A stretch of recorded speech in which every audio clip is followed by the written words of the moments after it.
Hello everyone! Good morning! So dito sa video na to, gagawa ko ng ipapakita ko sa inyo paano mag-create or mag-register online para dun sa natin, SSS account para malaman natin kung magkano na yung monthly contribution at kung magkano na yung mga utang natin, existing loan balance at doon naman sa sa mga pwedeng malaman natin kung talagang naguhulog yung mga employer natin sa monthly contribution natin. Okay? So, may mga din tayo mababasa dito yung mga benefits or mga claims.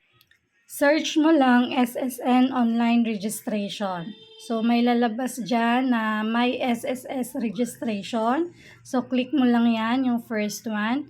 And then, punta ka na sa page. Click mo yung right upper corner na may registration. So, yan. After that, click mo yung register na nasa baba, yung sa gitna. And then, proceed ka lang. So, reminders lahat ng mga kailangan mo for the next step. So, may fill upan kang mga personal information mo.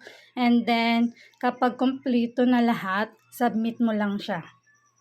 And then, after that, once submitted, may marireceive kang confirmation sa email mo na successfully registered na yung account mo. Okay? And then, download ka ng SSS mobile application. So, yung user ID mo at saka password, yung password pwedeng palitan natin. Isisend nila yan through email.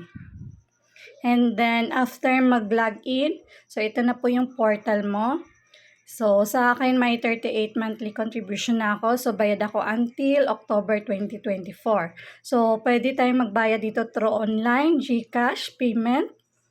And then, dito naman sa portal, may mababasa kang mga documents na kailangan or mga requirements. So, for benefits or mga claims, so ito basahin mo lang to para maging prepare ka kung may kailangan ka. So, for maternity benefits sa mga buntis, so ito, basahin nyo lang yan. Alright?